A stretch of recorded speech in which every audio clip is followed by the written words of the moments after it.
Yes. So, what just happened in that room? First, what's your name and Barabara Antonoplos. how do you spell that? It's Antonoplos. Okay. And you're not with one, you're not with any organizations? I come to these things representing myself. Okay. Georgia Power ratepayer. Okay. And so what just happened in there? What just happened in there is that the Public Service Commission voted 4-1. Bobbie Baker was the one dissenting vote to give Georgia Power an 11.25% return on equity, with an essential protection of their profits between 10.20 that they will not fall below 10.25%, and they can keep every penny that they earn up to 12.25% before they have to start refunding anything to the ratepayers. I believe that in this economy that is obscene. I believe that the tale about this is told in the campaign contributions by the Georgia Power executives, lobbyists, and attorneys to the commissioners who make decisions about their rate case. And if you go to the Georgia Ethics Commission website, it's a matter of public record that these guys, including the 2 attorneys that put forth their case this month for Georgia Power, give handsome contributions to them. It is legal, but it is wrong. What is it under the? Are the campaign contributions?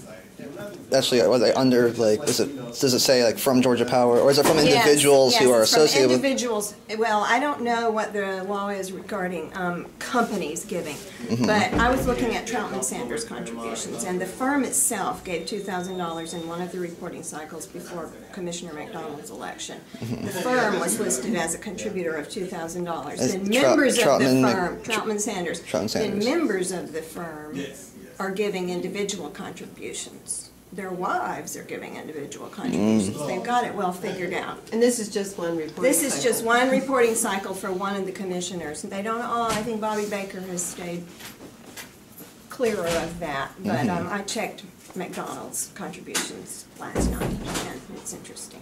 Is that Bubba? I think he gave me his card. Stan Weiss, Doug Everett, Chuck Eaton, all of them took a lot of money from the industry people. So, in my opinion, it's pretty, make what you want of that. Somebody said that, something along the lines of everybody in this room is affected by the current economic recession. And I look around the room and I see nothing but, suits. They still don't know where they want to be. Yes. That was Commissioner Eaton talking about that. That was, yes. That was Eaton. Which was a clear indication of things are tough, but I'm going to vote with Georgia Power anyway.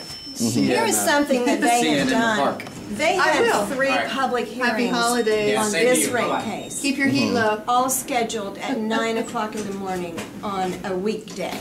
When, if people are barely making ends meet, for real, they are at work. I mean, most people are at work during that hour. They had an evening hearing scheduled, which they canceled because they said they had a hearing scheduled on the Atlanta Gaslight rate case and no one came. However, they had evening hearings, I'm pretty sure they were evening hearings, in Rome, Savannah, and I can't remember where, and Macon, and they were packed. There's been huge public outcry against this from the citizens who are going to be funding this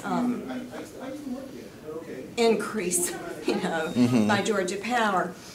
And what they're doing is they're trying to hang it all on environmental controls. They're trying to say that if there weren't all these federally mandated environmental controls, we wouldn't be having to do this. The reality is that they have made a commitment to build 2 new nuclear power plants at Vogel.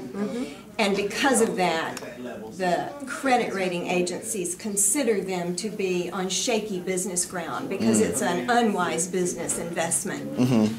In order to shore up their picture with the credit rating agencies, they have to get more profit. And that's what this is about. It's making sure their profit margin stays comfortably set in order for them to meet the criteria for getting good loans as they see it. Excuse me. It seems like the guaranteed profits of Georgia Power were kind of taken as a given and we're not challenged at all. Why is it? It's not a guaranteed profit. You've got to understand that the Georgia Power Company has to go to Wall Street to get financing for capital investments and improvement. And if Wall Street grades us as incompetent and unsecured, then interest rates are going up, and the consumer is going to pay the difference in those interest. When Georgia Power is a A-rated bonding company, and they drop to a triple B or double B below that, it costs the residents and it costs the ratepayers of this state because their interest rates will go up because of their quality of the investments. And it's factual. You can talk to the investment companies, Standard & Poor's, Moody, Barclays, all of them. They'll look at this commission. They see the stability of this commission, and that's why Georgia Power enjoys the interest rates that they do. It's because of the stability there. To do unwise building ventures. And so you've indicated that the hearings and the public meetings and stuff have been kind of inaccessible to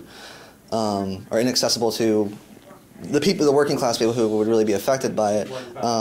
Yes. Did you know this was going on? Did you know? The only reason I knew about it was by I got Diane Malthowitz's calendar, and I saw it on there. But also, I was, there was no. It seemed like, I haven't been to any of the other meetings, but it seemed like there was no input from the public, really. Also, the language used is very obtuse. Oh, do you want to know what?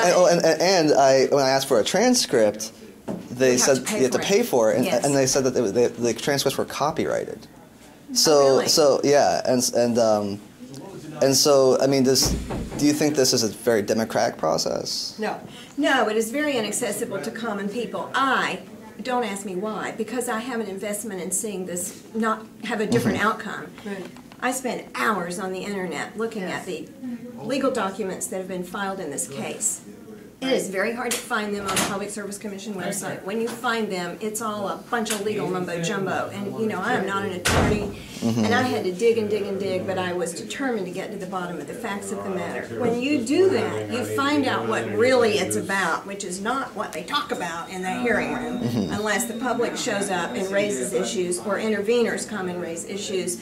And Bobbie Baker made the point about how the settlement agreement was negotiated. It's a travesty. Right. Georgia Power met with the Public Service Commission and advocacy staff and forged a document that became essentially the final one without the intervening parties, any real intervening parties that represent the public, the common citizens, even having an opportunity to give input into that document.